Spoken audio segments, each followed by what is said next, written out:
Bro, if you've watched countless YouTube tutorials trying to learn how to do a haircut, but you end up getting overcomplicated, maybe they're making it seem like rocket science, then this would be a perfect video for you to watch and learn how to do a simple framework and achieve repeatable results when you're cutting hair. So, I like to break any haircut I do down into 4 different parts.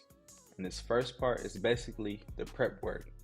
This is the time where I'm just trying to consult with the client and get an understanding of what they're looking for. And I'm just looking at the imperfections in the hair, if there's any, their hair texture. I'm just taking note of all these things before I get started cutting the hair that might hinder me from giving them the desired result.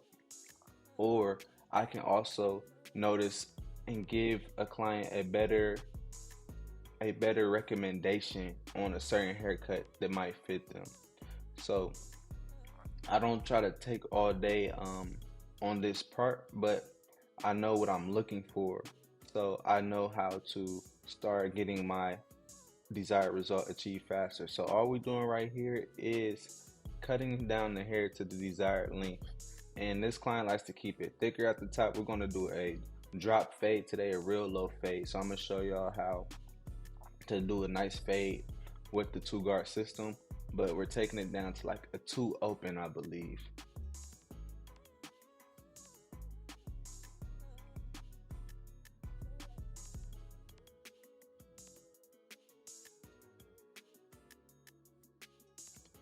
And I like to always take it down to the desired length before I fade because I know what I'm fading into. And this is basically the last step of the prep work. I'm just wiping down the hair with some alcohol or some sea breeze, just trying to get rid of any extra oils. So now we're starting on our fade. This is the second phase in our framework. So now we're starting with the lever open, and I'll tell you why. We're starting with the lever open to preserve that darkness at the top and not have to chase up a bald line so high. And it makes it easy for not having to fade out harsh bald lines at all, because all we'll do is pretty much that lower panel where the hair still is, we're going to close the clipper up right there when we get to that point and just flick up and not really have to deal with a bald line at all. So right here we throw in the 1.5, and this is just lowering the bulk on the sides of our fading area. And we'll come flip it right back and begin our 2 guard fade process. So all I'm doing is thinning out this bulk so we can bring that darkness back down to the lever open. So we'll achieve that actually with only the 1.5 guard and the 0.5 guard. And I'm actually using Stylecraft guards. And I know some people be asking, where can you get them? Really, you'll have to check with your local distributor because it's really hard to find these guards.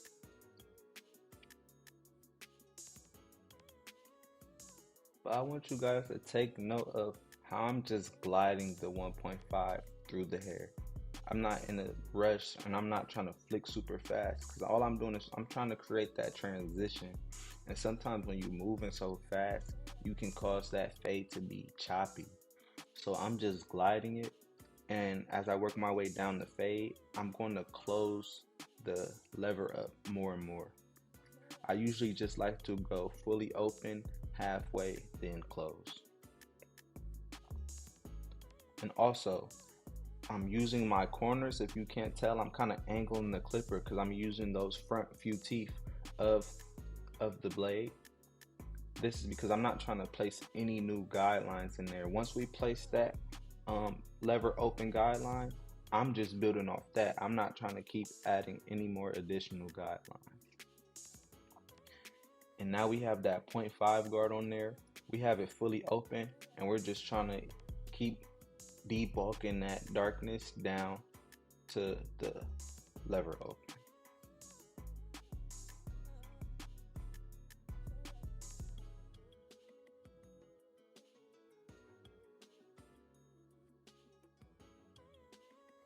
And also, this is why prep is important, because when you comb through the hair, you want to take note of the growth pattern of the hair. So When fading, you always want to go against that growth pattern.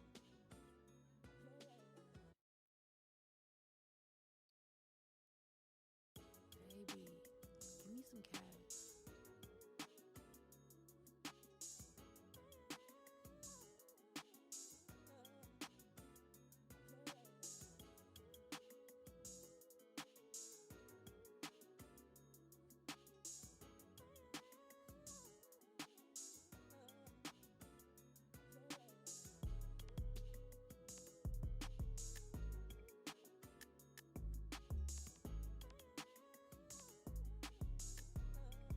And I'm using my corner to pick through any certain dark spots that I see. After I take this point 0.5 guard off, I'm going to start back with my lever to finish out that bottom part of the fade, and also do the same thing, just pick out any dark spots that I see.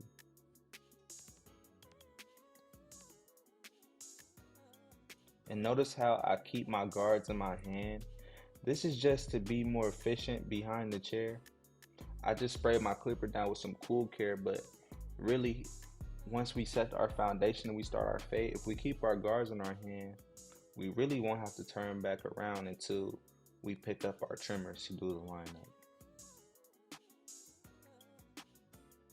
So it eliminates that turning back and forth, picking up different guards, which can be a time adder.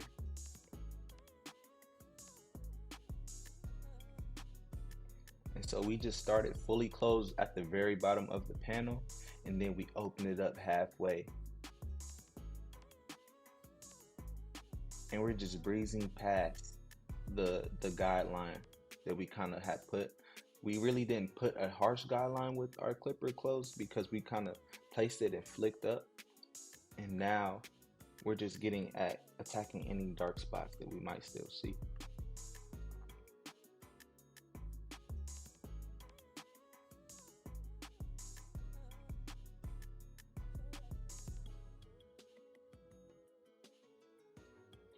But notice how I like to keep that super simple.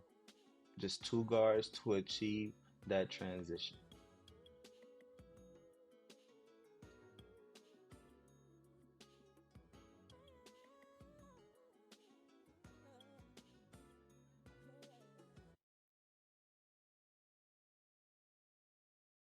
Baby, give me some cash.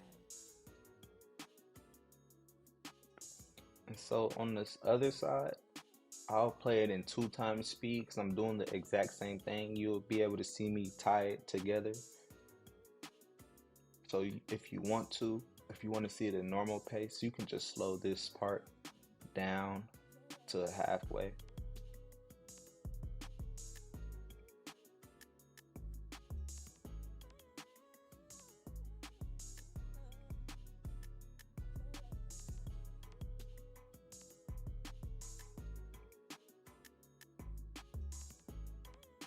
One insightful thing that I do want to speak on this side, though, I was listening to Alex Hormozy, a great person to listen to for business if you're trying to check some of that type of stuff out. But he said we need to be reminded more than we need to be taught, and that applies to a lot of things. But when it comes to cutting hair, if if you never watched any tutorial and you just tried to do a fade, you would start, regardless of how you start, you would start to try to make a transition from dark to light.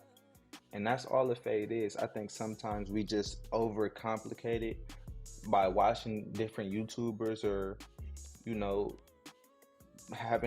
seeing some people do it some way and some people do it another way. Whatever you find that is simple for you to achieve that transition, because this is not rocket science. Granted, we can get into the technicalities.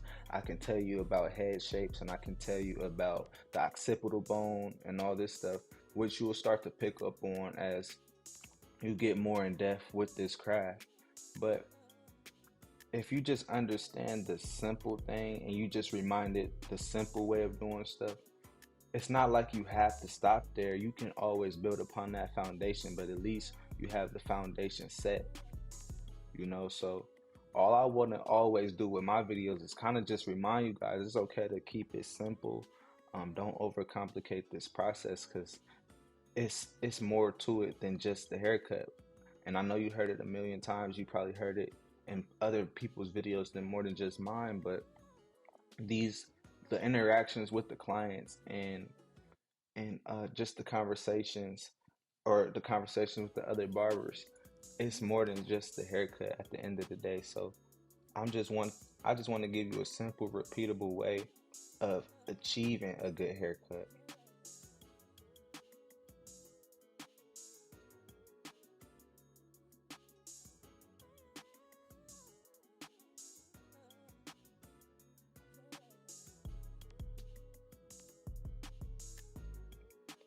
Here we're just tying it together, and after this part I'm going to move on to phase 3, which is the lineup.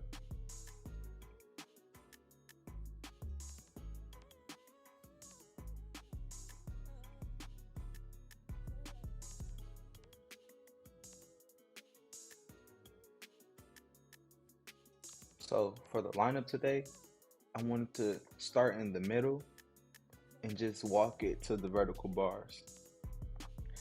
Now, sometimes I know in a lot of videos I'll start with the vertical bars and then go to this part, but I thought, let's give them some variation. Let's start in the middle, and then you can apply the same rules.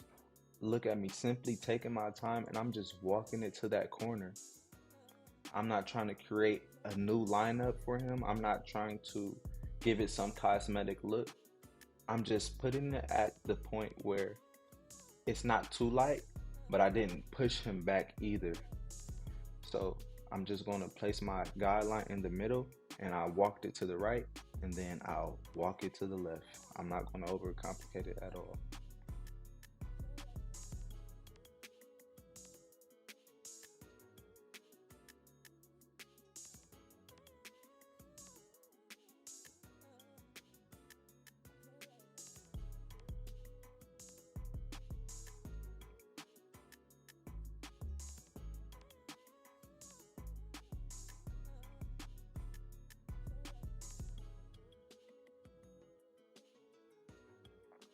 And now we can see exactly where that vertical bar wants to be placed at. On my hand right there, that's just a pencil. And so it just gives it a little more pop. And I also feel like, tell me for my people who use a pencil, I feel like the pencil definitely helps grab that hair a little bit better. That you know how you're tapping your trimmer, and it's a little piece of hair that just won't cut. I feel like when you put that pencil, when you do the pencil trick, like this, when you tap it, it gets that hair that won't be cut.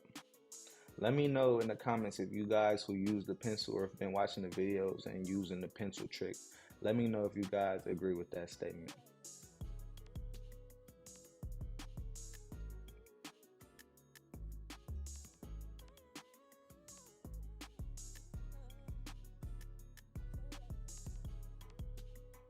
So the other side, I'm taking note of the exact same reference from my vertical bar from the other side.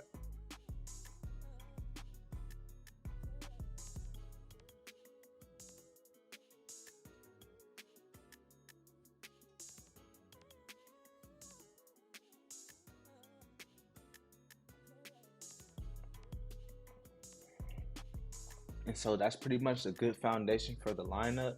And now we're moving into the detail work kind of the haircut. This is making it, just giving it a little more pop. We're applying some enhancement on there. This is OMG the Barber's waterproof enhancements. I really like his a lot. And notice how I'm not overspraying. I'm not trying to make it look like he just walked out a paint shop, I guess to say, but I'm just giving it a little pop.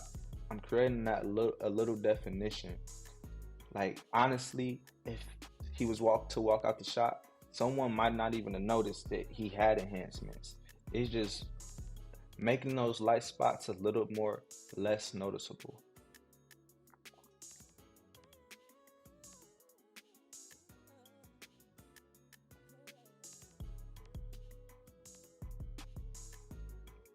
And notice how when I spray, I'm not too caught up on one spot. I kind of move the sprayer with my lines of the lineup, if you get what I'm saying. Like, you see how I'm like sliding it down a little bit and sliding it back a little bit? It's because I wanted to flow with the natural fade in the lineup that I already have placed. I'm not adding anything more cosmetic at all. And to lock it in, we're just using the holding spray and just tapping that lineup one last time. Baby, give me some cash. And so also part of our finishing detail work after I tap this, we'll definitely do the razor, and then you can just go back and check any imperfections in your fade.